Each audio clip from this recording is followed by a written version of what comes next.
Bismillahirrahmanirrahim. Assalamualaikum warahmatullahi wabarakatuh. Selamat siang, salam sejahtera untuk kita semuanya.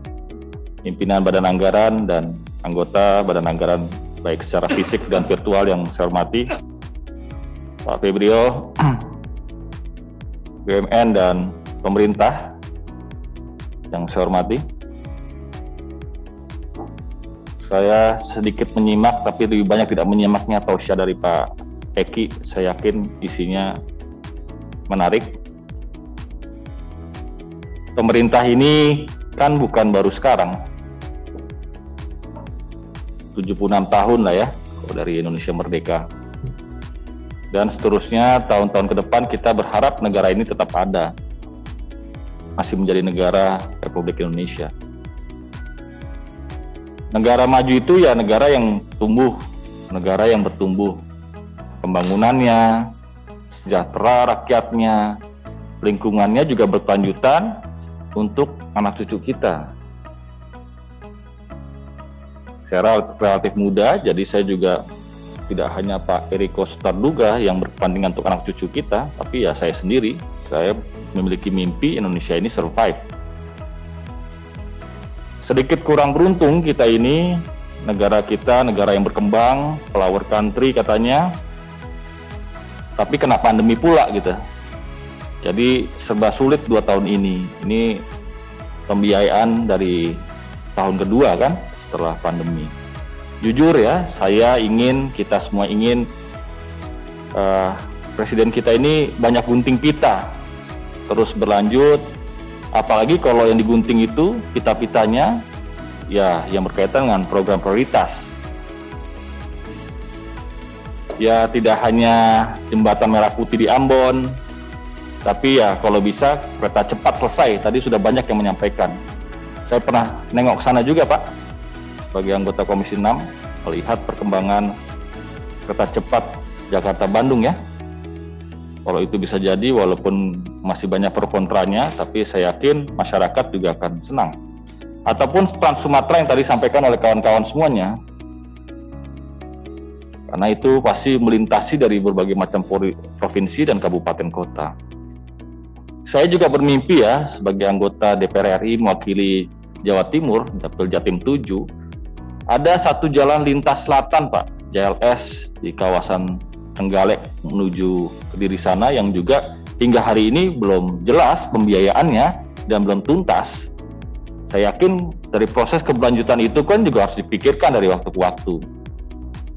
Nah, yang ingin saya sampaikan dari kesan ini adalah apakah pemerintah juga tidak memiliki, ya kalau di masa lalu itu ada MP3EI ya, yang kita akui juga dipakai walaupun berganti nama. Proyek IKN apakah sangat prioritas hari ini? Ya, sehingga kalau yang seperti itu tidak tuntas ya, hal kecil saja jalan lintas selatan, saya tidak yakin juga ke depan apakah pemerintah memiliki kemampuan fiskal dan pembiayaan yang besar. Saya dengar juga Bu Sri Mulyani sudah angkat tangan katanya untuk menyiapkan pembiayaan yang cukup besar. Nah, bukan hanya sekedar roadmap, tetapi ya roadmap yang berkelanjutan. Kita mengerti di satu sisi ekspansi fiskal diperlukan ya agar penanggulangan COVID, kemudian ekonomi dan pelaksanaan Perlinsos itu bisa cepat, tepat, dan efektif. Tapi terkadang kita mikir apakah kita ini harus agresif dengan tidak memperlihatkan beberapa faktor dan tidak masuk akal, dan banyak orang memberikan jangan sampai besar pasak daripada tiang. Ya karena kita juga ingin ada kesinambungan fiskal antar generasi. Pembiayaan, penerimaan juga salah satu faktor yang kita inginkan agar ya ke depan pembiayaan negara ini tetap ada. Untuk itu tolong diperhatikan Pak, utang negara ini perlu mendapatkan perhatian serius. Besaran absolut maupun persentasenya terhadap PDB yang terus-menerus meningkat, itu juga harus kita lihat konsekuensinya, agar jangan sampai kita nih hanya berkutat dalam pikiran bagaimana kita membayar cicilan pokok dan bunga utang saja. Dan kemudian justru malah menurunkan fiscal space kita, yang sedianya kita harus memikirkan untuk banyaknya program-program yang harus kita lakukan dari tahun ke tahun. Refocusing ya boleh-boleh saja, tapi ya refocusing yang dengan komitmen-komitmen yang sudah harus kita yakini. Pak Febrio dan pemerintah, kalau kebijakan pandemi saja kita mengenal ada istilah gas dan rem. Sebetulnya kebijakan ekonomi juga harus ada itu istilahnya, gas dan rem. Gaspol dalam hal memastikan keberlangsungan rakyat, rem ketika kita juga harus memikirkan apakah itu prioritas atau tidak prioritas. Tadi kan banyak kawan-kawan menyampaikan apakah yang perlu digas ini PMN-nya kah? Apalagi kalau PMN itu benar-benar tepat sasaran, nggak masalah juga gitu. Kalau itu ada timbal baliknya. Atau apa ke depannya ini yang digas?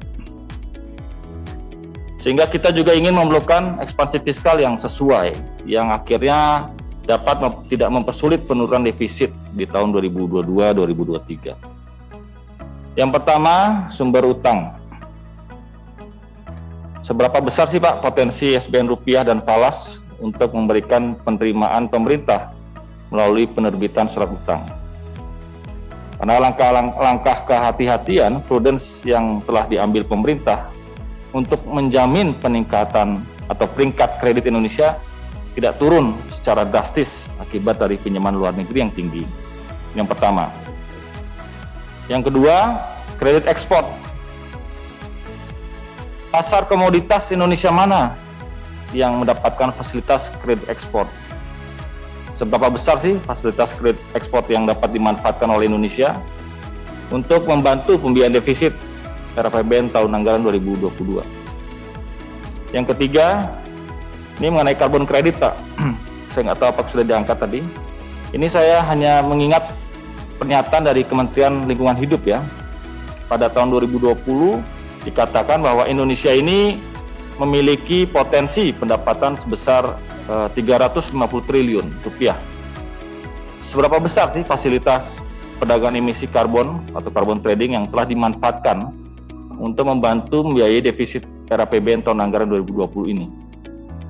Mengingat batas pelebaran defisit yang akan segera tiba, karena potensi penerimaan dari carbon trading harus dimanfaatkan secara optimal. Ini kan juga bisa menjadi sumber penerimaan baru sebetulnya. Yang keempat, defisit. Dan mengingat bahwa pelebaran defisit anggaran yang akan segera berakhir, bagaimana rencana pemerintah untuk membayar cicilan utang tersebut? Ingat, di tahun 2022 merupakan tahun terakhir batas pelebaran defisit. Saya mau tanya Pak, Bapak optimis tidak defisit itu akan kembali 3%?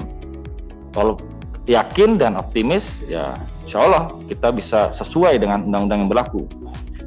Jangan sampai pelebaran defisit untuk menangani krisis pandemi ini justru menimbulkan krisis baru sebagai akibat kebijakan pembayaran utang yang tidak dipikirkan secara matang.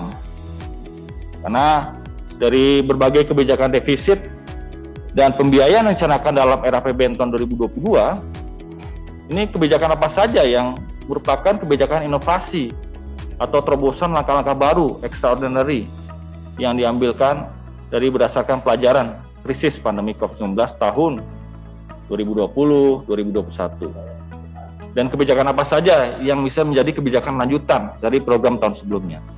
Sehingga kita tidak hanya mengulang dari tahun ke tahun, tapi ke depan kita harus lebih cermati. Saya di sini menyampaikan ini karena saya peduli negara kita harus sehat dan keuangan kita harus dikelola dengan sebaik-baiknya. Sekian dari saya. Wassalamualaikum warahmatullahi wabarakatuh.